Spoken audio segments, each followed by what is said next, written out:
পাগলরে পাগল বলে, পাগল খেপে দেখছি আমরা গ্রামগঞ্জে বা বিভিন্ন জায়গায়। পাগলরে যদি পাগল বলে, তো আপনি গুপ্ত বললে খেপবেন কেন? আপনার কি গুপ্ত কইছে কেউ? যাই হোক, আপনাদের কর্মকাণ্ডে যাই হোক, ওই যে আপনি যেটা বললাম যে আপনার ছাত্রলীগ করে ডিবেটিং সোসাইটি করার কারণে এস এম ফরহাদ ভালো ভালো কথা বলে। দেখেন, উনি বলতেছেন যে ওনারা অনেক কিছু করছেন। আপনি 5 তারিখের পর থেকে আজকে পর্যন্ত ছাত্র শিবির এবং ছাত্র দলের কর্মসূচি দেখেন, ঠিক আছে? এই যে বারবার বলতেছে ওনারা শিক্ষার্থীদের জন্য কি করছে আর আমরা কি করছি, যদি ওনাদের চেয়ে একটা কর্মসূচি আমরা কম করে থাকি, একটা, তাহলে আমরা মনে করবো যে না, এদেশে ওনারা সব উল্টায় ফেলাইছে।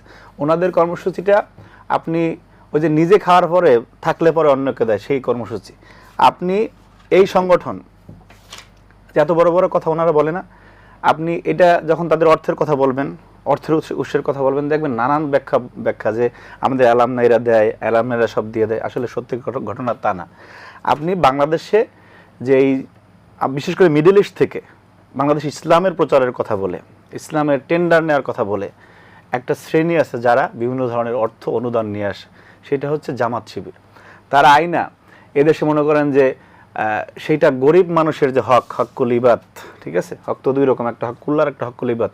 সেই গরিব মানুষের হক মেরে খেয়ে নিজের সংগঠনকে পিছনে ব্যয় করার যে সিস্টেমটা, ওনাদের কয়েকটা কারণে মাথা নষ্ট হয়ে গেছে। যখন এটা তো একদম ঐতিহ্যগত, মুক্তিযুদ্ধের কথা তো শুনতে পারে না, শুনলে কেমন কেমন লাগে, পেট খারাপ হয়ে যায়, শরীর খারাপ হয়ে যায়। এরপরে এখন আবার তারেক রহমানের সরকার এই যে জাকাত ব্যবস্থার উপরে পূর্ণাঙ্গরূপে খেয়াল করছে যে এটা কীভাবে চলে, কীভাবে বন্টন হয়, কোথা থেকে আসে, কি কাদের পাওয়া উচিত, সেটা যখন গত ঈদে হয়েছে তারপর থেকে মনে করেন যে মানে মাথা নষ্ট হয়ে গেছে। এরপরে যে গুপ্ত কথাটা বললে, আচ্ছা চট্টগ্রাম সিটি কলেজে যেটা নিয়ে সংঘর্ষ হয়েছে, গুপ্ত যদি, আচ্ছা পাগলরে পাগল বলে, পাগল খেপে দেখছি আমরা গ্রামগঞ্জে বা বিভিন্ন জায়গায়। পাগলরে যদি পাগল বলে, তো আপনি গুপ্ত বললে খেপবেন কেন? আপনার কি গুপ্ত কইছে কেউ? ওয়ালে লিখে রাখছে গুপ্ত। তা আপনার ওই জায়গায় গিয়ে এটা মুছতে হবে, শিবিরের লোকজন ওখানে কেন যেতে হইব, ওখানে যে মনে করেন যে নারায় তাকবীর স্লোগান দিতে হবে কেন? গুপ্ত বলে আপনার সমস্যা কি? তার মানে আপনি গুপ্ত। এবং আপনার এই গুপ্ততার কারণে আজকে যে পদে পদে শিক্ষা প্রতিষ্ঠানগুলোতে যে সমস্যা হচ্ছে, মানে শিক্ষা প্রতিষ্ঠানে যে অবিশ্বাসের দোলাচল জন্ম নিয়েছে। উনি যেটা বলছেন যে গুপ্ত কেউ থাকতে পারে, কিন্তু উনি কোনো ফৌজদারি অপরাধ করেছে কিনা, আমরা কি, যে ফৌজদারি অপরাধ করবে তার বিরুদ্ধে বিচার হবে, কিন্তু ওনারা যে পুরোটা বলতেছেন যে ছাত্র দল গিয়ে এখানে হামলা করছে, এই যে এবি জুবায়েররা আপনার এই কয় মাসে যতগুলি মবক্রেসি তৈরি করছে, ওনারা দায়িত্বশীল জায়গা থেকে সেগুলি উস্কে না দিয়ে সেগুলি নিবৃত্ত করার কি কোনো সময় চেষ্টা করছেন? কোন সময় কোন লিগ্যাল হয়তো মামলা করে মবক্রেসি তৈরি করতে পারতেছেন? আপনি মামলা করেন, আপনি মামলা করেন না কেন? মামলা না করে তাকে, ও তাইলে শুনুন, আপনার মতের বাইরে গেলে আপনি মব তৈরি করবেন, সেটা লিগ্যাল না, থানার ভিতরে বৈধ না। দারুণ ব্যাপার। শুনেন থানার ভিতরে আমি পিটাবো, এটা বৈধ। আপনার কি কে বলছে থানার ভিতরে? আমি কি এটা আমি বলছি থানার ভিতরে কোথায় মারছে? থানার শুনেন, থানার বাইরে মারছে। বলুন না ভাই, থানার ভিতরে মারছে বাইরে মারছে? থানার ভিতরে বাইরে মারার প্রশ্ন তো এই এতদিন বসে যে তারা দানবীয় রূপ ধারণ করছে, থানার ভিতরে মার বললাম সব সত্য। এটা লিগ্যাসি কেন দিলেন? সব সত্য, আপনাদের আশকারা হইছে না? ধরেন সব সত্য, ধরেন সব সত্য, থানার ভিতরে মারলেন তাই কি করছে? ধরেন আপনাদের সত্য ধরে নিলাম, থানার ভিতরে মারাটা বৈধ বাংলাদেশে? আমি বলি থানার ভিতরে মারা বৈধ, এটা কি ইয়েস তো বলেন না? অবশ্যই না। থানার বিষয় যারা মারছে দেবের দিকে ব্যবস্থা নেবেন, যারা মারছে অবশ্যই বাংলা ফৌজদারি আইনে ব্যবস্থা হবে না? কি ব্যবস্থা নেবেন? এখন কি ব্যবস্থা নেবে? আশ্চর্য কথাবার্তা। এমন তারা যদি দলের হয় তাহলে সাংগঠনিক ব্যবস্থা নেবে। আমি লিস্ট দিই যে আমার এখানে 22 জনের লিস্ট অপকর্ম করলো, আপনি তো অস্বীকারই করতেছেন আপনার না। আমার যে 22 জনের লিস্ট আছে যারা সরাসরি হামলা জড়িত, বহিষ্কার করবেন, তারা এটা নিতে পারেন, বহিষ্কার করবেন কেন তাদেরকে? হামলা কোন প্রেক্ষাপটে হইছে, কেন হইছে সেটা বিবেচ্য বিষয় রয়েছে। তো মানুষের জীবনকে যারা বিষয় তুলছে এদেরকে আগে নিবৃত্ত করেন, এদেরকে নিবৃত্ত করেন। এই মবকৃষি তৈরি করতে থাকলে শিক্ষার্থী আরো প্রতিরোধ, মানে আপনার পুলিশ, আপনার ক্ষমতা, এজন্য আপনি থানায় গিয়ে আক্রমণ করবেন, এটা বৈধ। দারুণ, এই বিষয়ে কোনো সন্দেহ নাই। শুনেন, আপনি যে বললেন যে আপনার হাসিনার আমলের কথা, হাসিনার আমলে আপনি একটা স্বপ্ন দেখছেন, আপনি আজকে যে স্টাইলে কথাগুলি বলতেছেন একেবারে, আমি জাস্ট বলতে চাই যে ডিজাস্টার সিকিউরিটি, আমি জাস্ট জিজ্ঞাসা আপনাকে জাস্ট কোঅপারেট করতেছি, তর্ক না। যে 22 জন, এই 22 জন যে 5 জনকে অ্যারেস্ট করছে, এটা কি আপনি রাইট মনে করেন কিনা? নাকি রাইট আর রং এর আগে উত্তর দেন। মত প্রকাশের স্বাধীনতার নামে আপনার মায়ের আমি গালি দিব? না, মত যে প্রকাশের স্বাধীনতার নামে আমি গালি দিতে সময় পাচ্ছি না। মা বোনকে গালি দিব আমি?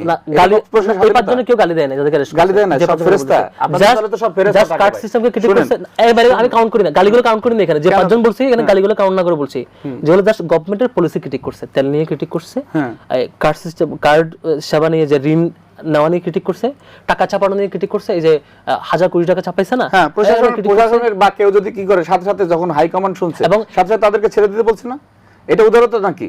না, সেটা একজন বলছে না। পরিচয় দেন 3 দিন, কার পরিচয় দেন? 3 দিন পরিচয় দেন, প্রাইভেট ইউনিভার্সিটি শিক্ষার্থী অ্যারেস্ট করছে, 3 দিন তাকে পুরো গুম অবস্থায়, পুলিশ বলে আমাদের কাছে নাই, ডিবি বলে আমাদের কাছে, 3 দিন পরে কোর্টে তুলছে। না, এখন পুলিশ বা আইন শৃঙ্খলা বাহিনীর দায়িত্ব কি ছাত্রদলকে নিতে হবে? না না, ওনারা তো শুনে আমি just জাতীয়তাবাদী গণতন্ত্রের সিস্টেমে দেখতেছি। জাতীয়তাবাদী গণতন্ত্র শুনে বাইরের পক্ষে narrative আপনি তো শুনে শিক্ষার্থীদের কথা এক লাইন বলে সাথে সাথে তারেক রহমান চলে যান। কারণ আপনাদের তো ঐতিহাসিক বয়ান ছিল যে ওনারা লেজুর ভিত্তি করে না। আপনার ডাকসুর আগে ওনাদের 1 নম্বর বয়ান ছিল লেজুর ভিত্তি চলে না, লেজুর ভিত্তি রাজনীতি করতে দিব না ইত্যাদি। কিন্তু 5ই আপনার ডাকসু হয়ে যাওয়ার পরে বাংলাদেশের সবচেয়ে বড় লেজুর ভিত্তিক সংগঠন হিসেবে আবির্ভূত হয়েছে শিবির। ওনাকে আমি প্রশ্ন করি, ঢাকা বিশ্ববিদ্যালয়ে 15 দিন বন্ধ দিয়ে আপনার যখন একটা মাঝখান 2-3 দিন মৃদু ভূমিকম্প হয়েছিল না, তখন আপনি দেখেন যে ঢাকা বিশ্ববিদ্যালয়ের চেয়ে অবকাঠামোগত দুর্বল বাংলাদেশে বহুত ভবন আছে না, অনেক গার্মেন্টস আছে, অনেক শিল্প প্রতিষ্ঠান আছে, অনেক অফিস আদালত আছে, কোনো প্রতিষ্ঠান কি 15 দিন বন্ধ করছিল? 15 দিন সাদিক ফরহাদরা তাদের প্রিয় স্যারের মাধ্যমে মানে ঢাকা বিশ্ববিদ্যালয়কে বন্ধ করে সারা দেশে দাঁড়িপাল্লার ভোট চেয়ে বেড়াইছে। এবং তাদের কণ্ঠস্বর এত সোচ্চার ছিল জামাতের আমিরের চেয়ে বড়। এই ফ্যামিলি কার্ড বুয়া, এই বুয়া সেই বুয়া করে আপনি লেজুর ভিত্তি করেন না, এতগুলি মঞ্চে বক্তৃতা দিলেন কেন ভাই? 5 সেকেন্ড নেব।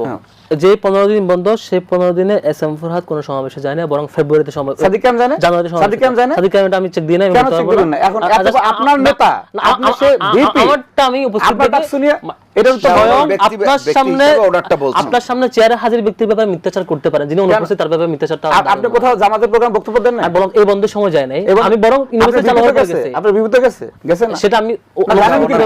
আমি ইনফর্ম না বলতেছি, এটা জানেন না? ডেডলাইন ধরে বলতে পারবো না, আমারটা আমি বললাম। এটা জানেন না আপনি? আমারটা তো আপনি মিথ্যাচার করছেন, এটা জানেন কি না? এটা মেনে না, আমরা মিথ্যা বলছি না, না, মিথ্যা বলি না।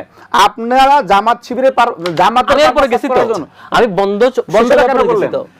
যারা বাবানুল্লাহ এবং এস এম ফরহাদ, ঢাকা আমরা একটা বিশ্ববিদ্যালয় বিরতি নিয়ে এসে যে তারপরে পবিত্র আলোচনা- দায়িত্ব জি। ঢাকা বিশ্ববিদ্যালয়ের শিক্ষার্থী তাদেরকে দিছিল, সেইটা পূর্ণাঙ্গভাবে জামাতের পিছনে ব্যয় করে বলে যে দায়িত্ব তারা পালন জামাত করতে শিবির একমাত্র ছাত্র দল, তারা চাপাতি দিয়ে, বলে দল যে- দিয়ে, দা দিয়ে। একটা উদাহরণ ঘটেন, এই চাপাতি রক কাটার উদাহরণ তো আপনাদের, রক কাটতে কাটতে আপনাদের সাথে মানুষ কথা বলতেই তো ভয় পায়।